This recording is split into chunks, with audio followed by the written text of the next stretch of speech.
Bienvenidos a Presencia Cultural, aquí estamos empezando el mes de agosto. Antes que todo queremos recordarles que la Feria del Libro de Lima acaba este martes 6 de agosto para los que todavía no se han dado una vuelta para visitarla. Esperamos que sí, y si aún no lo han hecho tienen 2 días para hacerlo. Este es uno de los tantísimos libros que podrán encontrar ahí. Se llama Desde la Luna, que es el debut literario de Patricia del Río, con quien hemos conversado hoy. Sí, Patricia, reconocido por su trabajo periodístico, incursiona en la literatura infantil con la historia de una niña que desde la luna empieza a explorar el universo, no solo como espacio físico, sino también emocional. La curiosidad es el punto de partida de esta historia y sobre eso vamos a hablar en la entrevista en la que Patti reflexiona sobre esta experiencia como autora, pero también como madre, tía, amiga. Hemos repasado todos los ángulos desde los cuales se puede ver y entender a la infancia. Desde la Luna es el resultado de un trabajo en equipo donde Andrea Balbuena hace las ilustraciones y Julia Viñas es la responsable de la edición. Y en este programa tenemos también a Julia, que es editora de libros infantiles, que fundó en el año 2021 la editorial Mónimo. El recorrido profesional de Julia es muy interesante teniendo en cuenta que ella viene del mundo de la publicidad. Vamos a conocer más de su historia aquí en Presencia Cultural. La exposición de esta semana llega gracias al Museo de Arte de Lima y Fundación Telefónica. Se trata de Mundo expandido entre lo físico y lo virtual. Es una exposición que recorre cómo ha ido evolucionando nuestra identidad digital. ¿Qué ha significado para nosotros el dejar una identidad 100% física y palpable para asumir sin muchos preámbulos nuestra identidad digital? Bueno, esa es una pregunta cuya compleja respuesta se desarrolla en nuestro día a día, aunque no nos detenemos en ella. Simplemente vivimos. Pues bien, hoy nos vamos a detener a mirar qué implican las identidades digitales, virtuales para nosotros. Y en el placer de los ojos nos entregamos de lleno a las novedades que nos trae el Festival de Cine de Lima, que va del 8 al 17 de agosto. Vamos a revisar de la mano de Raúl Cachay, como siempre, la presencia peruana en el festival, películas en competencia, fuera de ella, homenajes, films restaurados, ciclos paralelos, como siempre. Y bueno, de forma paralela al festival, la cartelera sigue su curso y nos va a traer lo nuevo de M. Night Shyamalan y de Eli Roth, estrenos que vamos a poder disfrutar la próxima semana. Esto y más en Presencia Cultural. Quédese con nosotros.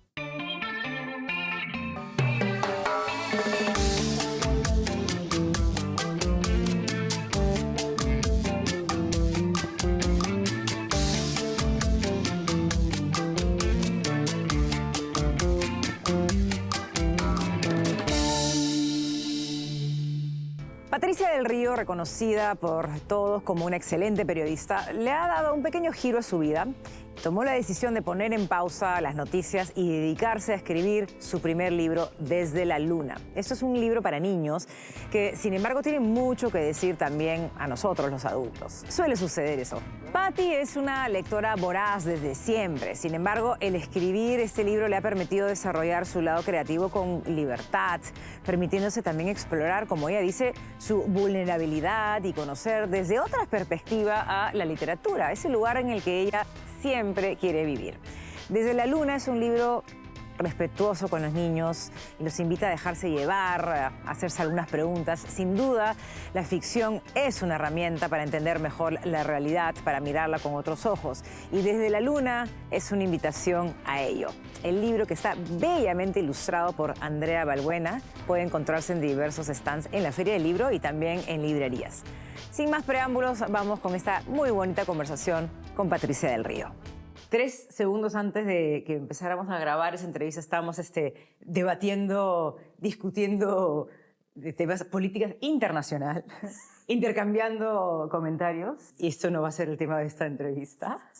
Menos mal. Menos mal.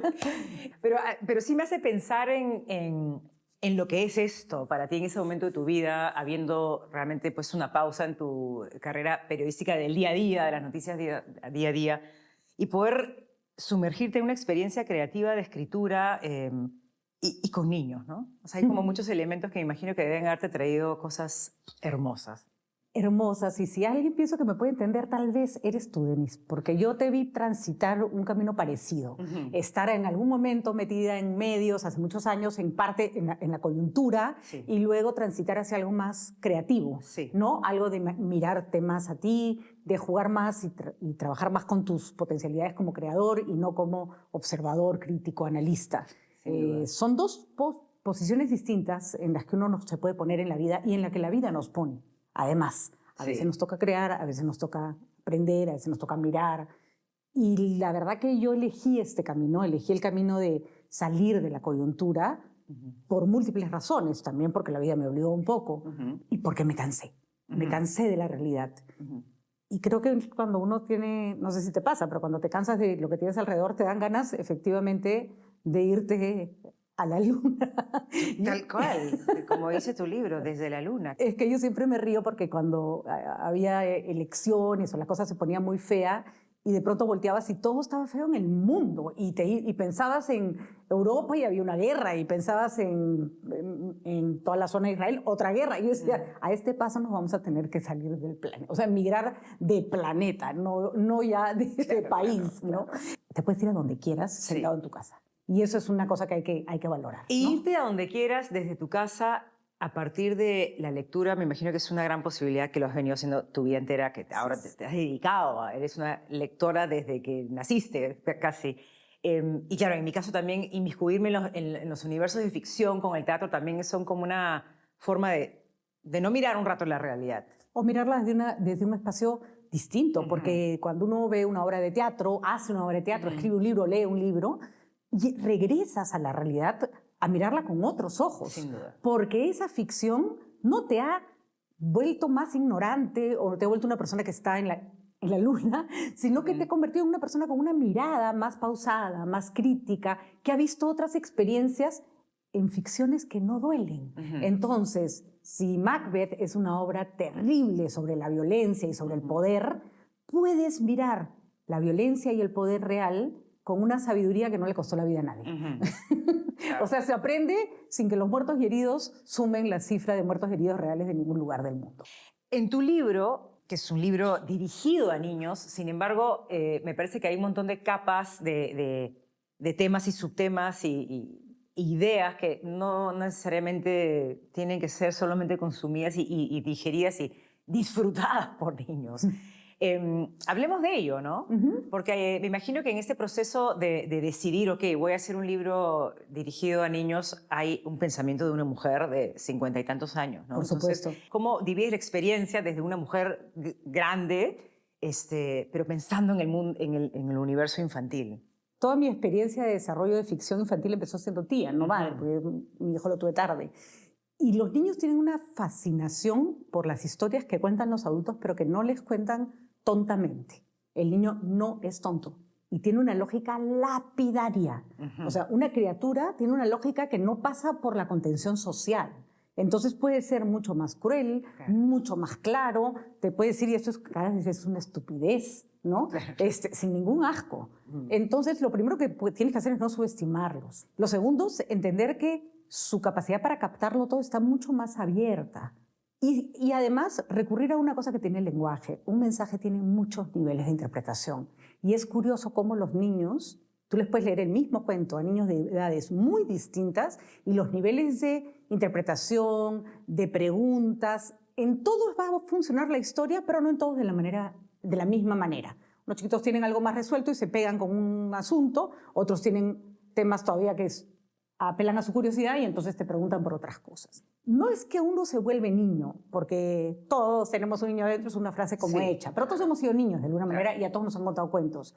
Pero de alguna manera te tienes que volver humilde y dejar que el mundo te vuelva a sorprender.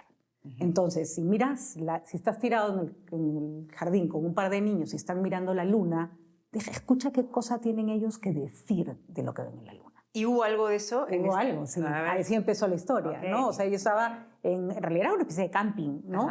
Y ahí empezó la primera vez que conté el cuento. Y estaba la hija de una amiga que estaba inquieta. Entonces, no se quería dormir porque había mucho alboroto, qué sé yo. Y nos pusimos a mirar el cielo. Y yo le empecé a contar que había fíjate que hay una niña ahí en la luna, porque no se quería dormir, ¿no? Que ya sé que lo que pasa es que no quiere dormir porque quiere bajar a la Tierra. ¿Qué usarías tú para bajar a la Tierra? Y arranca esto de, ay, pero debe tener calzones, ¿no? Entonces amarramos calzones para llegar a la Tierra. Y ellos, la mirada del niño es una mirada que enriquece una historia que uno puede contar. También te lo puedes inventar todo tú, sin preguntarles, pero en algún momento vas a poner a prueba y te vas a dar cuenta, uno, si la historia funciona o no, y dos, todas esos detalles. Hay cosas que tú no habías pensado y que los niños te traen a colación, ¿no? O sea, había una niña en la presentación del libro, la primera que hicimos, que hizo su cola para preguntarme si el personaje de mi cuento era amiga del Principito. Ay, No, casi me muero de emoción. Por supuesto, le dije, ¿no? Mira, y en la última página ha puesto una mesa para tomar té porque está esperando que el Principito la visite, ¿no? Claro.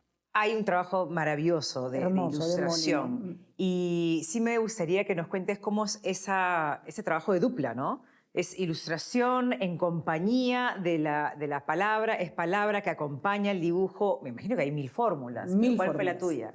1000 fórmulas. ¿La de ustedes? Así es. Hay 1000 fórmulas y hay un tipo de trabajo que tiene que ver con, por ejemplo, para los que les gustan los cuentos para niños y para los que no también, busquen, por ejemplo, en las librerías hay un autor que se llama Anthony Brown. Brown es escritor y también ilustra. Y su propuesta es muy completa, ¿no?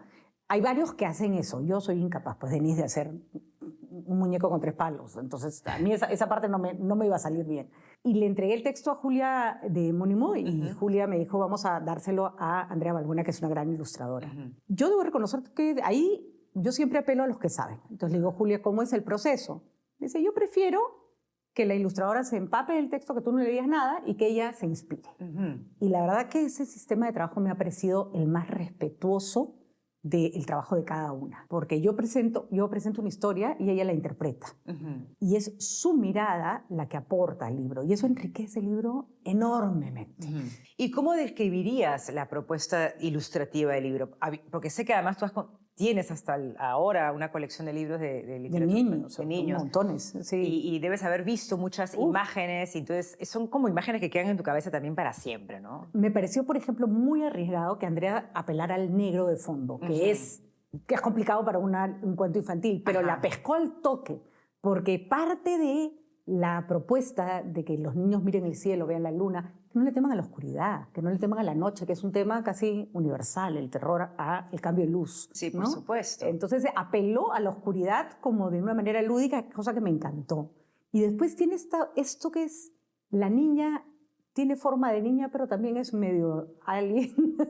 Tiene su vestidito a rayas, pero su cabecita de planeta. Me encantó como hacerla diferente, pero no tan diferente. Pero el personaje, al no tener ni el pelo largo, ni el pelo corto, ni rubio, ni moreno, y es medio verde, permite que cualquier niño se identifique con ella. No se parece a ningún niño en particular y se parece a todos. ¿Y tú podrías de repente recordar el estado emocional por el que pasa un escritor cuando está escribiendo, por ejemplo, tus artículos que escribías durante largos años en múltiples temas, en tus columnas, en, qué sé yo, en El Comercio, en Somos? O sea, esa experiencia versus esta experiencia. ¿Hay algo ahí que está clarísimo que sea diferente? Totalmente. Cuando uno escribe periodísticamente, tiene 2 cosas. Primero, una responsabilidad enorme con respecto de la verdad. A los hechos, ¿no? Claro. De los hechos, efectivamente. Tú puedes escribir una interpretación de los hechos, pero nunca puedes mentir sobre los hechos. Luego tienes espacios muy limitados y tiempos muy claros. O sea, ahí no te importa un pepino a nadie que estés inspirado o no inspirado. Tú necesitas entregar el texto a tal hora, tal cantidad de palabras. Acá eres tú y el universo. Un papel en blanco, puedes hacer lo que te dé la gana y esa falta de límites da ansiedad. Da ansiedad porque es... Casi que provoca ya, pero ¿cuántas palabras? ¿A qué hora tengo que entregar? ¿De qué tenía que tratar? O sea, estamos muy acostumbrados a esto a nuestra época, no sé cómo será ahora, espero que haya cambiado. A los parámetros. ¿Te acuerdas que en el colegio era escriban composición de tantas palabras sobre tal tema? ¿No? Uno escribía lo que le mandaban. Claro. Acá no hay parámetros. Entonces, cuando uno no tiene parámetros, Denise, yo me imagino que eso se parece en el teatro a la improvisación. Sí. ¿No? Sí. Vas de frente a tu alma. Vas de frente y sin escalas a tu corazón. Claro. Lo que vas a poner ahí es lo que te sale a ti sin que nadie te lo pida. Claro. Y a veces, en este caso, era un cuento infantil, uno se reconoce incluso en partes del cuento como que hay acá. Acá hay una necesidad de ser aceptado, acá hay un miedo a buscar otras cosas nuevas.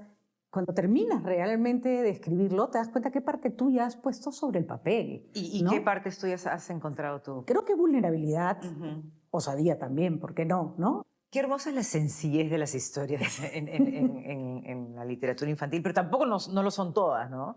O sea, hay mucha complejidad también. Toda historia que parece simple siempre tiene su lado B, digamos. ¿Y cuál ¿no? es el lado B de este? El lado B es, a ver, no tenemos que tener miedo a seguir nuestros impulsos. No es que los cuentos traigan un mensaje del tipo moraleja, nunca sigue tu sueño. No, eso no existe. Claro. Pero yo estoy segura que un niño que le cuesta entrar a jugar con un grupo nuevo puede leer este cuento y pensar, oye, de pronto no es tan difícil, ¿no? Entonces yo te decía, la vulnerabilidad al miedo de no ser aceptado que creo que tenemos todos está un poco en esa historia. Y el arrojo que creo que no me caracterizó toda mi vida, pero que en alguna parte de mi vida sí, que más adulta, de hacer cosas que parecen una locura y hacerlas igual, ¿no? Ajá, ¿como cuáles? Yo te podría decir una. Me acabo de acordar, pues claro, en pandemia, yo gracias a ti, por seguir tu impulso de pandemia, que te vi en la playa, nadando en el mar en pleno invierno y te admiré profundamente y gracias a ti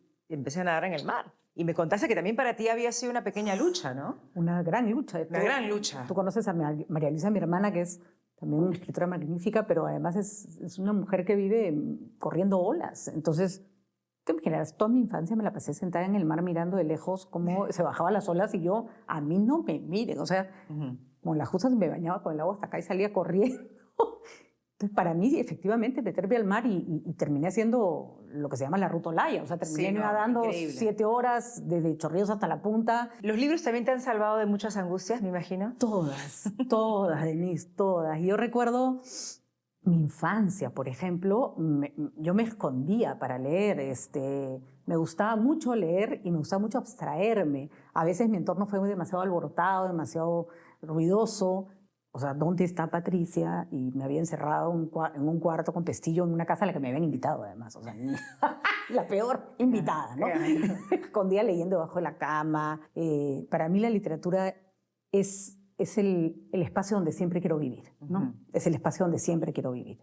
Y ahora lo estás haciendo, o sea, no solamente por eso, sino porque además tienes un programa que hablas sobre libros todo el tiempo. O sea, sí. Siento que estás haciendo lo que finalmente siempre has querido hacer. Así es. Es verdad que yo estudié literatura y lingüística y es verdad que he amado y amo el periodismo porque finalmente es una manera de contar historias.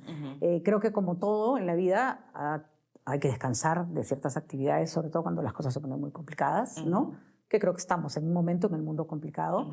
Nunca dejó de ser un refugio la literatura, pero hoy es mi actividad principal. Hacer un libro en esta era en la que estamos todos tan, a mi modo de ver, fregados con la tecnología. Digamos, sé que hay un universo maravilloso a través del uso de la tecnología. Sin embargo, hacer un libro en medio de este momento siento que es algo especialmente bueno. Libro objeto. O sea, yo sé que hay literatura maravillosa digital y me parece maravilloso que sea una posibilidad de leer todo a precios más económicos también. Pero hay algo del uso de la tecnología versus el papel impreso tan bonito. Hay varias cosas ahí interesantes. Has hecho una muy buena decisión entre el libro objeto y el libro en general, porque se lee más que nunca en la vida. Nunca se ha leído tanto, pero curiosamente nunca se ha publicado tanto. Primero porque es más fácil publicar, porque es más fácil que te llegue el libro de cualquier parte del planeta, lo cual es una maravilla. Sí, claro. Y los que más leen son los niños y los jóvenes. Es el público que disparó la industria editorial post-pandemia y sigue siendo un público enorme. ¿Por qué? Creo yo, porque incluso la tecnología apela siempre al contar historias, a narrar. Entonces están las famosas narrativas o los storytellings, es la manera como está operando su cerebro todo el rato. Creo que esto les da una suerte de paz. ¿Y por qué no es arriesgado hacer un libro para... Puede ser complejo, pero un niño necesita la experiencia de ver el dibujo, lo necesita para tocar, necesita incluso en términos motores, que un niño aprenda a pasar una página sin romperla, implican un desarrollo de sus habilidades de motora fina, el que se pueda quedar mirando un papel y mirando un dibujo e interpretando más allá de lo que dice el texto. La experiencia de contarle un cuento a un niño pasa por múltiples cosas que creo que se tienen que revalorar. No solo es un pedazo de papel, es un espacio madre, padre, hijo, es un espacio de afecto, es un momento de calma. Los padres siempre dicen que a veces que al niño le cuesta dormir. No hay peor enemigo de la hora de dormir que la pantalla. Me vas a Ponle decir tele, ponle iPad, ponle el chico no duerme toda la noche. Tienes que coger una luz bajita y un cuento. Y la criatura se va a dormir, pero impajaritablemente. Por más entretenido que sea el cuento. Entonces, en un libro en realidad es una promesa de un montón de cosas. No, maravilloso lo que has dicho y sí, y el libro está precioso y es una posibilidad de irte a la luna cuando duermes. Por supuesto. Es tan difícil en el día a día irnos a la luna, que significa tantas cosas. Así es. Entregarte a la imaginación y a las múltiples capas de la imaginación, ¿no? Y eso es una gran cosa. Gracias.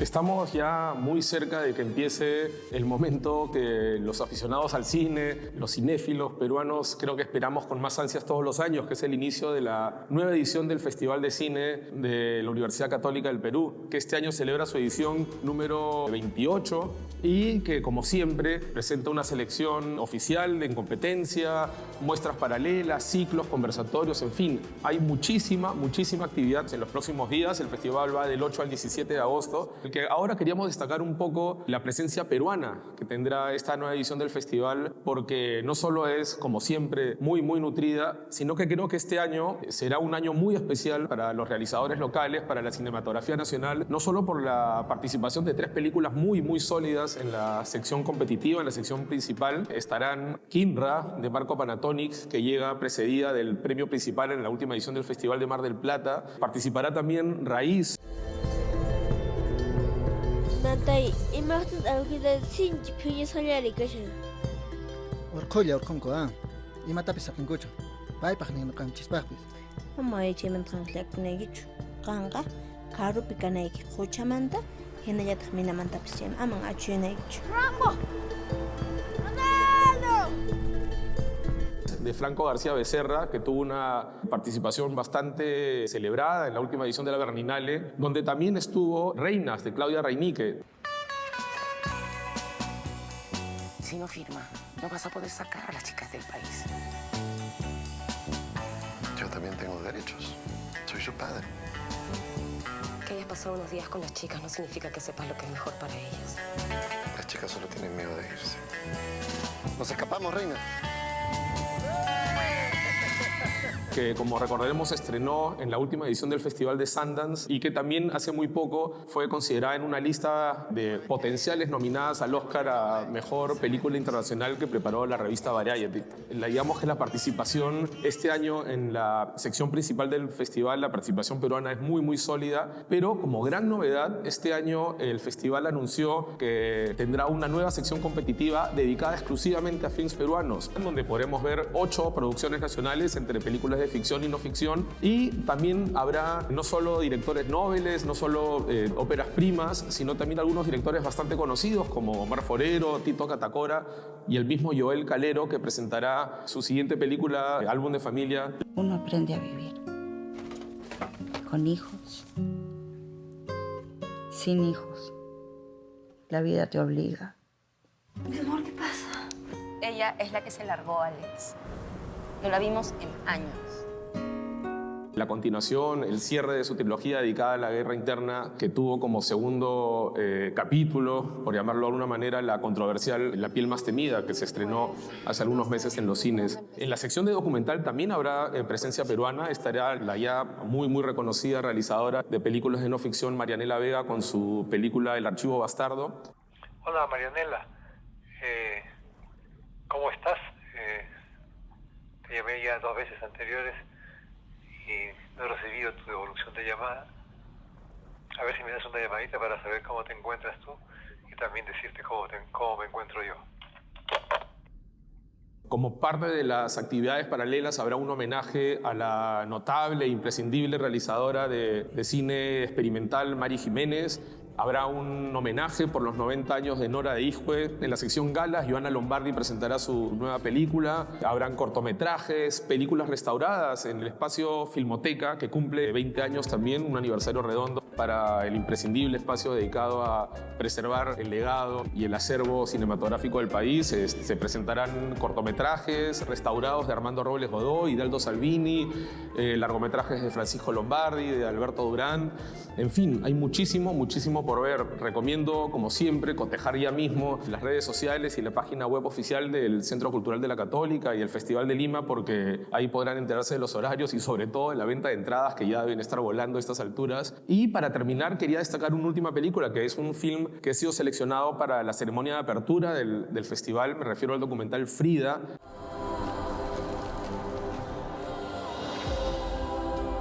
Pintaré lo que me dé la gana, con mis propios ojos y nada más. De la realizadora peruana Carla Gutiérrez, que creo que es una gran noticia que podamos ver en pantalla gigante, porque Carla Gutiérrez se viene desarrollando una carrera muy interesante como editora, especialmente.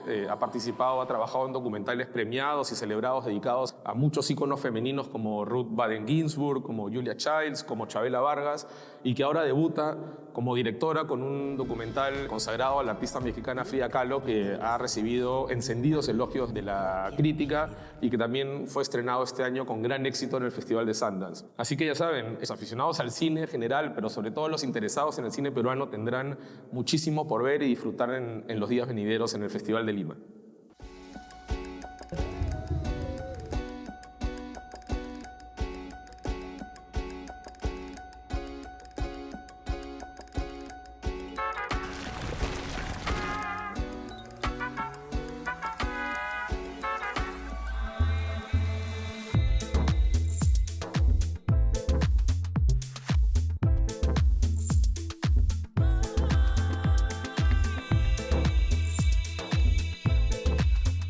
Como todos los años, uno de los espacios más esperados como parte de la programación de la nueva edición del Festival de Cine tiene que ver con el personaje, el cineasta que ha sido seleccionado, que recibirá este año el homenaje internacional a cargo de la organización del certamen. Este año, la personalidad, el realizador ilustre, notable que nos visitará y que recibirá este tributo personalmente durante la realización del Festival de Cine es el francés Arnaud Desplechin, un director sumamente interesante que ha tenido una presencia continua en el Festival de Cannes y en otros certámenes fílmicos de relevancia internacional, y que además de recibir un homenaje, además de dictar una clase maestra, una conferencia que creo que es también imprescindible dentro de la programación de actividades del festival, protagonizará un miniciclo con 4 de sus películas más celebrados y que han recibido más reconocimientos a lo largo del tiempo. Para empezar, estará su película más reciente, Spectateurs.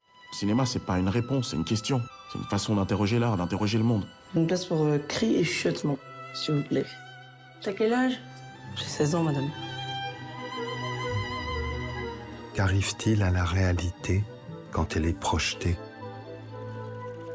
Eh bien, la réalité, elle scintille. Que este año formó parte de la sección oficial en la última edición del Festival de Cannes y que llegará a Perú en calidad de estreno absoluto. Además, se ha programado el primer largometraje en la filmografía de Desplechin, La Sentinelle, una película de 1992. Ils disent c'est la fin de l'après-guerre. Ils ne savent pas si la frontière moderne-nice est la bonne, mais c'est la fin de l'après-guerre.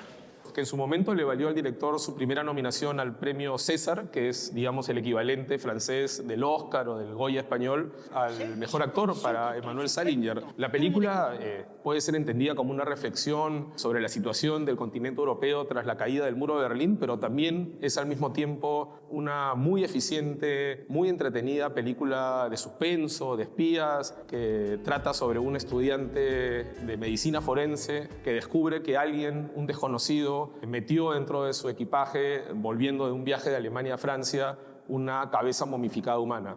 También se podrá ver la película Tres recuerdos de mi juventud, que ha sido traducida como Mis mejores días. Je fais toujours cet effet-là. Pourquoi? Parce que je suis exceptionnelle. C'est qui son type? Tu le connais? Tu Tu veux que je te raccompagne? Ils sont venus pour te casser la gueule. Ils sortent avec Esther. Désolé, mais je crois que t'es bientôt lourdé, toi. Je crois que tu l'agaces. Même moi, on se connaît pas et déjà, tu m'agaces un peu. Un film conmovedor, entrañable, quizás el film más accesible del director francés que está programado en este ciclo y que recomiendo con entusiasmo, que en su momento le valió también al director un premio César, el primero que recibió en su carrera como mejor director. Y finalmente se ha programado la película policial, o que también podría ser enmarcada dentro del género del film noir, Roubaud, un Lumière, che ha sido traducida al inglese come Oh Mercy. Va bene, dammi le mani adesso. D'accordo. Perché corri, Farid? Vengono qui solo per 20 euro. L'anno scorso sono venuti 5 volte. Dai, siedi. Per il nostro nuovo tenente Cottrell, un incendio doloso a Rue de Vigne. È tutto, grazie. Y que es protagonizado por Léa Seydoux y que en su momento mereció algunas comparaciones con el estilo y el cine de Alfred Hitchcock, nada menos. Como vemos, las películas escogidas para este miniciclo dedicado a Arnaud de Prechon, y son todos films muy interesantes que recomiendo y que creo que es una gran oportunidad poder verlas en una sala de cine, en una pantalla grande, como se tienen que ver las películas. No se pierdan el ciclo dedicado al realizador francés Arnaud de Prechon en el marco del Festival de Cine de la Universidad Católica. Je me souviens. Qu'est-ce que tu fais à Paris? Je cultive mon mystère. Mystérieux, tu parles. Tu veux t'inscrire sur la liste d'attente? Tu t'appelles Esther et t'es dans la classe de ma sœur. Paul, j'arrête pas de te manger des yeux. Je fais toujours cet effet-là. Pourquoi? Parce que je suis exceptionnelle. Invitación al viaje y otros cuentos inéditos que trae a nuestras manos 6 cuentos nunca antes publicados de Julio Ramón Ribeiro, uno de los escritores más queridos por nosotros, los lectores. Los cuentos de invitación al viaje fueron encontrados por los herederos de Ribeiro en cajas, en archivos, y decidieron que un buen momento para publicarlos era este año, el 2024, justo cuando se cumplen 30 años de la partida del emblemático Flaco. Bueno, la edición que nos trae Penguin Random House es una edición realmente de colección. Es una joyita con tapa dura, una portada bellamente ilustrada y una sección de anexos, pero que será realmente un deleite para los fans riberianos. En los 6 cuentos encontramos la esencia del mejor Ribeiro, con toques fantásticos, con Lima como escenario, con un lenguaje que nos ayuda a explorar la intensidad de la vida, pero con amabilidad. Es muy recomendable este libro, Invitación al viaje y otros cuentos inéditos, imperdible para ser honestos.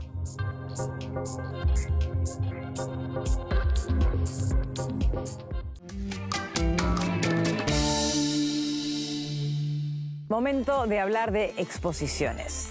Mundo expandido entre lo físico y lo virtual. Bueno, ese es el nombre de la exposición que podemos encontrar ahora en el MALI, el Museo de Arte de Lima. Llega a nosotros gracias a la Fundación Telefónica. Bueno, visitar esta muestra nos lleva de alguna manera a explorar los límites del mundo físico y el mundo digital. ¿Será que habitamos ambos mundos de la misma forma? ¿Qué similitudes y diferencias encontramos en estos dos espacios vitales? Realmente, después de visitar la muestra, podemos plantearnos algunas preguntas sobre nuestra cotidianidad, que como bien lo sabemos, está inundada por la virtualidad. ¿Qué mundo físico estamos viviendo entonces? ¿Nuestra condición humana se ve cuestionada a volverse difusa las fronteras entre lo físico y lo virtual? Vamos con la nota.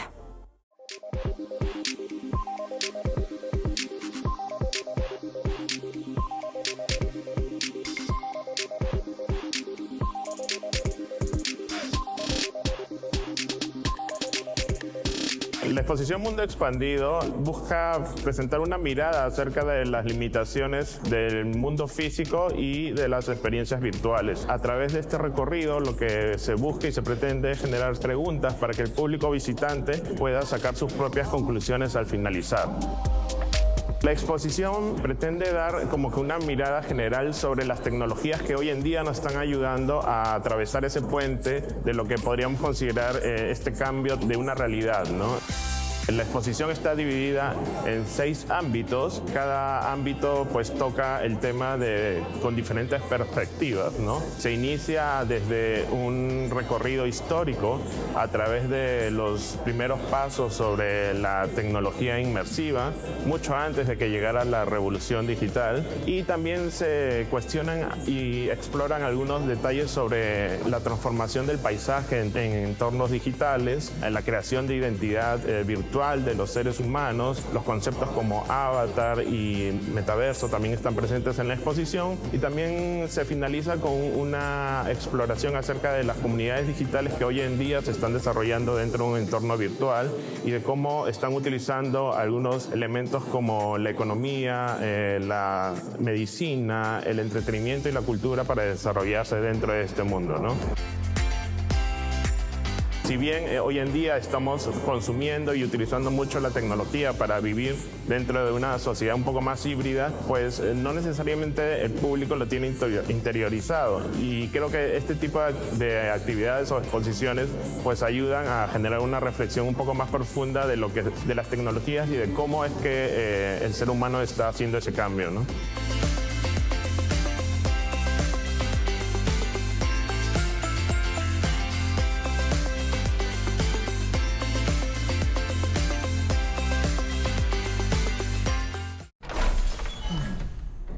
Would you look at that? A ladder! Unfortunately, my design doesn't facilitate this type of... Well.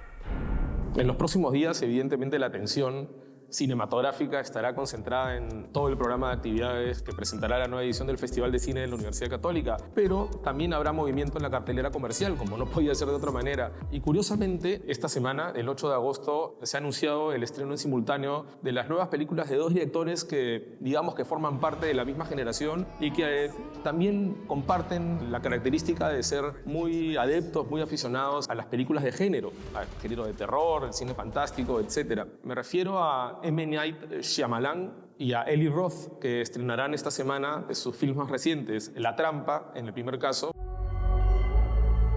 You know the butcher? The freaking nut job that goes around chopping people up? The feds heard that he's gonna be here today. So they set up a trap for him. Una película protagonizada por Josh Hartnett, que, como siempre, tratándose de M. Night Shyamalan, seguramente habrá un giro inesperado, sorpresivo sobre el final del argumento, pero que trata sobre un concierto de una estrella de música pop en el que se ha tendido una especie de cerco, trampa, un asesino en serie que está escondido entre los asistentes. En el caso de Eli Roth, creo que su nuevo film quizás sea a priori bastante más interesante. Se trata de Borderlands. Do you know how many people have died looking for this vault? We have something they don't, baby girl. Okay, what? Major issues.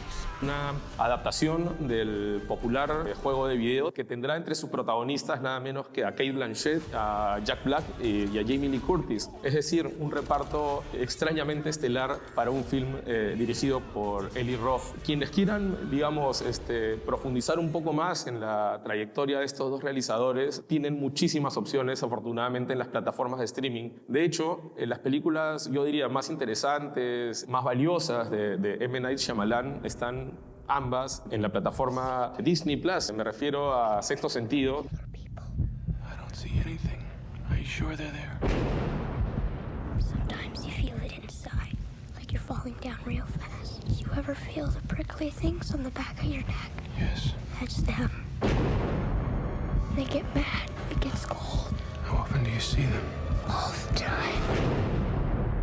Aquel film recordadísimo con Bruce Willis y Hailey Joel Osment, y también el film que siguió después en la filmografía del realizador estadounidense, que es El Protegido, Unbreakable, que también cuenta con Bruce Willis en el papel principal y Samuel Jackson. La filmografía de M. Night Shyamalan desde entonces, desde que estrenó este par de películas, ha navegado entre películas, digamos, aceptables y algunos fiascos realmente infames como The Happening, que si alguno tiene interés en verla se encuentra también disponible en Disney Plus, o La Dama del Lago, que es una película, un bodrio realmente infumable.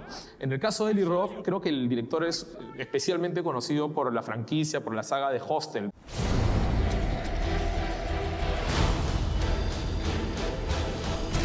películas de un horror más nihilista, un subgénero del cine horror que a mí en lo particular no me apasiona tanto, pero que lo posicionó como uno de los directores más populares y seguidos de este género. Desde entonces ha dirigido, como recordaremos, en películas como Infierno Verde, que se rodó en parte en el Perú, pero curiosamente no solamente las películas de Eli Roth están consagradas al gore y a las mutilaciones, etc. Tiene una película familiar que también está en Disney Plus llamada La casa con los relojes en la pared. Va por ahí el título. The house is a very old place.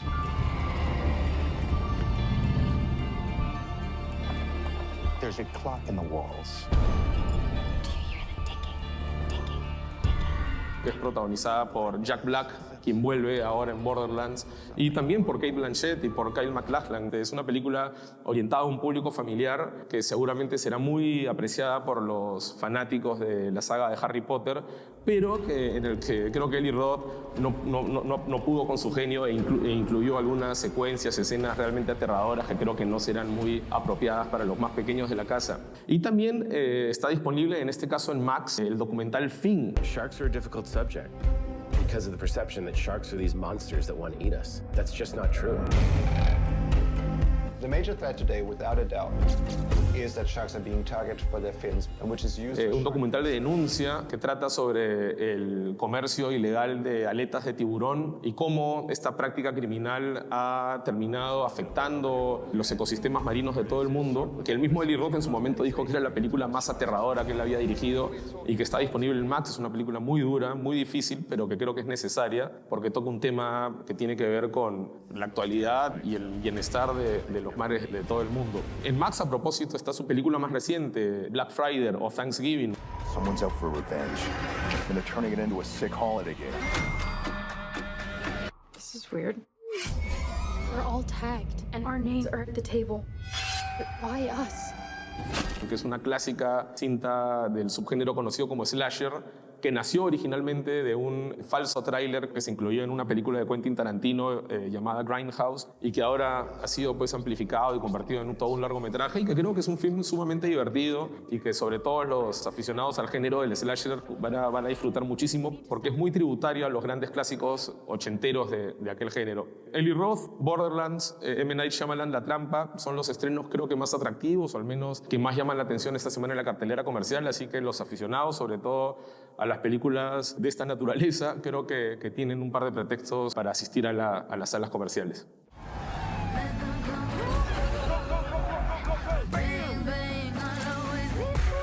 What's happening? I think you're looking for me. Sorry, guys. Sorry. Sorry. Y queremos seguir recomendando algunas cosas por ver en la Feria del Libro. Aprovechen el feriado del 6 de agosto para visitar la feria en su último día. Es un día preciso para encontrar ofertas de fin de feria y también para participar en algunos eventos, como por ejemplo la presentación de El Principito. El Principito, hay que aprovechar que estamos diciendo acá, estamos grabando justamente en el Parque de Miraflores El Principito. Bueno, esta es la obra universal de Antoine Saint-Exupéry, pero en aymara, quechua y guaraní. Hermoso. Esto va a ser en el marco de la producción de obras universales en lenguas originarias. Bueno, este evento es a las 4 de la tarde en el Auditorio José María Arguedas y para cerrar la Feria del Libro, como la fiesta de la cultura que es, a las 9:30 el Auditorio Blanca Varela va a ser el escenario de un conciertazo de La Mente, un grupo que por aquí nos encanta, que nos ha hecho bailar muchas veces en los últimos años y que no tiene pierde. Avisados están.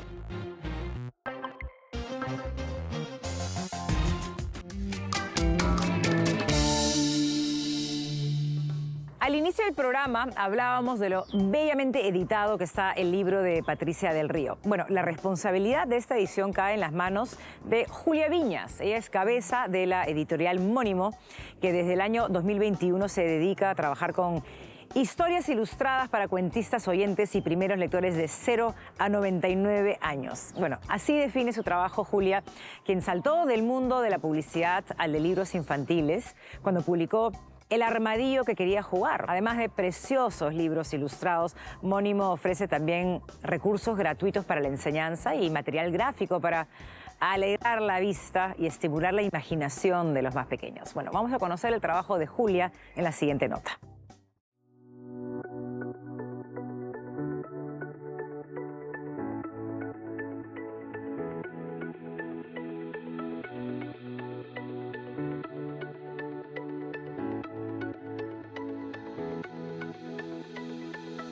Mónimo nace en el 2021. Lanzamos Diosario, que es el primer título de la editorial. Es un abecedario de dioses, seres y espíritus del Perú. Mónimo surge porque buscábamos un nombre que no tuviera ninguna asociación directa a nada. Fue un nombre fantasía. Y por otro lado, empezando en esta búsqueda, mi hija le llamaba a un compañerito de ella del colegio que se llamaba Jerónimo, le decía Momónimo. Y me parecía que le daba a este niño otro significado. Momónimo era muy largo, pero Mónimo funcionaba muy bien. Y en esa investigación nos encontramos con los homónimos, los sinónimos, los antónimos. Y al finalmente Mónimo está dentro de las palabras, dentro de las historias, construyendo nuevas. Es una editorial infantil con foco en niños entre 3 y 8 años y enfocados en ficción. Ilustradas, la mayoría de ellas. A mí en particular me llamaba mucho la atención el tipo de producto que se genera en ese rango de edad y me interesaba mucho explorar en esa línea. Creo que para ese rango de edad, o para cualquiera en realidad, porque son libros que también disfrutamos los adultos al leerlos, a compartirlos, incluso para nosotros mismos. Los niveles de lectura que se generan son súper interesantes, tanto para el niño y para la imaginación del niño, como para el adulto, que finalmente cuando comparte esta lectura se encuentra también con todos estos niveles. En todos los libros de Mónimo, la ilustración o la imagen y la forma, el aspecto del libro tienen un rol muy importante. No solamente porque el objeto en sí mismo tiene que sentirse diferente o sentirse de una manera que también te invita a la lectura, sino porque nos parece que el cuento que contamos a partir de la imagen es súper relevante. Desde el punto de vista de la ilustración también nos gusta que sea un estilo propio, que sea un estilo mixto, que tenga algo de artístico. Tratamos de buscar personalidad en ese trazo, que podamos contar a través de la ilustración algo, no solamente la ilustración bella por sí misma, ¿no? Al momento hemos hecho 8 publicaciones, más o menos hemos publicado 2 títulos por año, y estos 8 títulos han ido variando, o mejor dicho, tocando temas muy peruanos, como el caso de Diosario, o siempre intentando trabajar con o autores o ilustradores peruanos, proyectándolos no solamente en el mercado local, sino también en el mercado internacional. Nuestra intención era mostrar todos estos libros también en el mercado internacional.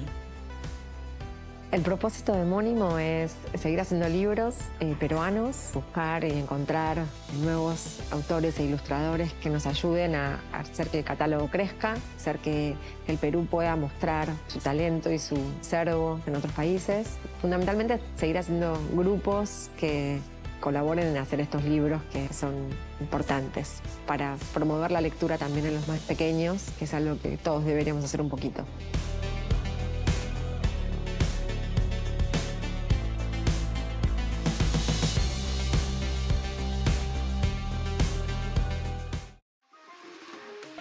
Nos vamos despidiendo, como siempre, muy agradecidos con su sintonía, que nos acompañan cada domingo, y agradeciendo a nuestra invitada Patricia del Río por esta muy rica conversación sobre su experiencia explorando el mundo de la literatura infantil. Ya lo saben, quedan pocos días para la Feria del Libro, en realidad un par.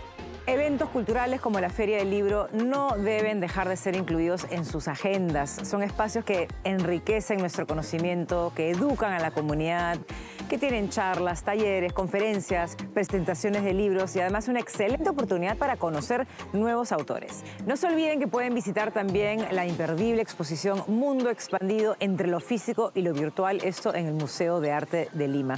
Y que la próxima semana ya comienza la edición número 28 del Festival de Cine de Lima, que nos va a traer 10 días del mejor cine latinoamericano con un montón de muestras paralelas, homenajes y mucho cine peruano. Hoy, como siempre, les presentamos varias opciones para disfrutar de cultura local que esperamos que lo animen a salir de casa.